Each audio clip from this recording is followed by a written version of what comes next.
Wala pa. Di ba sabi mo sa akin dati may babae kang gusto? Kaso takot ka lang umamin.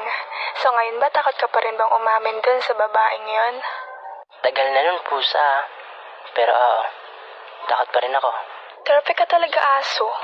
Nga pala, Kaz, kamusta kayo ng gago mong ex? Nagkikita pa rin ba kayo? Ha? Ayun, hindi na. Buti naman. Pero Kaz, mahal mo pa ba? Siyempre, hindi. Diba, Ash? Ashley? Nagugutom na ako, Kas. May chicken manok ba kayo dyan? Uy, laro tayo. Ano na namang kalokohan yan, pusa? Ano yun, baby?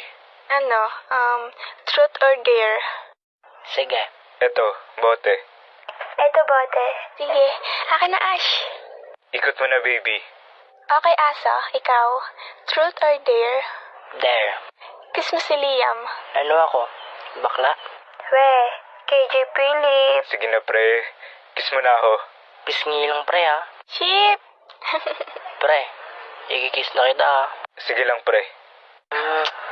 Mahal na yata kita, pre. Mahal din kita, pre. Kit niyo. Liam, truth or dare? Truth. Gaano mo kamahal si Caitlyn? Sobra. Kas, truth or dare?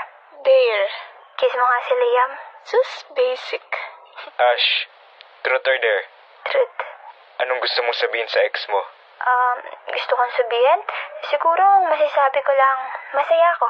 Masaya ako para sa kanya. Dahil alam kong masaya na siya kahit wala ako. Masaya ako dahil kinaya niya. Eh, ikaw, kaya mo ba? Kinakaya. Actually, okay na nga ako eh. Teka, isang tanong lang dapat. Pero Kaz, may tanong ako. Ano yun? Paano kung bumalik yung ex mo? Tatanggapin mo pa ba? Eh di ba first love mo yun? Kas, malabo. Masaya na siya.